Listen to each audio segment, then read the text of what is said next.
Taste the Daily. கூட்டுறவு சங்கங்களுக்கு மத்திய அரசு வழங்கும் சலுகைகள் குறித்து அதிமுக நாடாளுமன்ற மாநிலங்களவை உறுப்பினர் சி.வி. சண்முகம் கேள்வி எழுப்பினார்.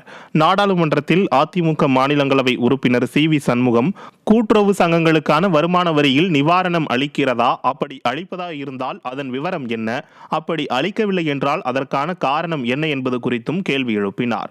மேலும் கடந்த 3 ஆண்டுகளில் கூட்டுறவு சங்கங்களுக்கு அளிக்கப்பட்ட நிவாரணத்திற்காக மேற்கொள்ளப்பட்ட நடவடிக்கைகள் என்ன என்பது குறித்தும் அவர் கேட்டிருந்தார்.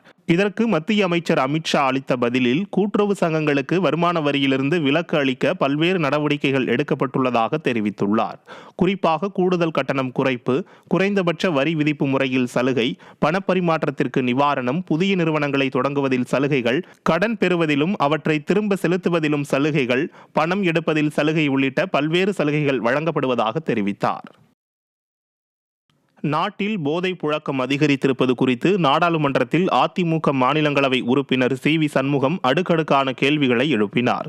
அதிமுக மாநிலங்களவை உறுப்பினர் சி.வி. சண்முகம் நாடாளுமன்றத்தில் நாள்தோறும் பல்வேறு துறை தொடர்பான கேள்விகளை எழுப்பி சமூக அவலங்களை மத்திய அரசுக்கு சுட்டிக்காட்டி வருகிறார். அந்த வகையில் நாட்டில் போதை புழக்கம் அதிகரித்துள்ளதன் உண்மைத்தன்மை என்ன என்றும், அப்படி அதிகரித்திருந்தால் தமிழகம் உட்பட அதன் விவரம் என்ன என்றும் கேள்வி எழுப்பியிருந்தார்.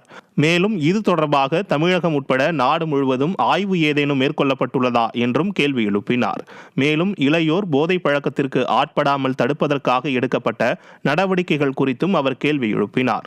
அதற்கு மத்திய அமைச்சர் P.L. வர்மா கடந்த 2018ஆம் ஆண்டு இது தொடர்பாக ஆய்வு மேற்கொள்ளப்பட்டுள்ளதாகவும், போதைப்பொருள் புழக்கத்தை தடுக்கவும், இளையோர் அத்தகைய பழக்கத்திற்கு ஆட்படுவதை தடுக்கவும் தொடர்ச்சியாக பல்வேறு நடவடிக்கைகள் எடுக்கப்படுவதாகவும் பதிலளித்துள்ளார். மேலும் இது தொடர்பாக கடந்த 3 ஆண்டுகளாக மாநில வாரியாக எடுக்கப்பட்ட நடவடிக்கைகள், போடப்பட்ட வழக்குகள், கைதானவர்கள் குறித்தும் அவர் பட்டியல் அளித்தார்.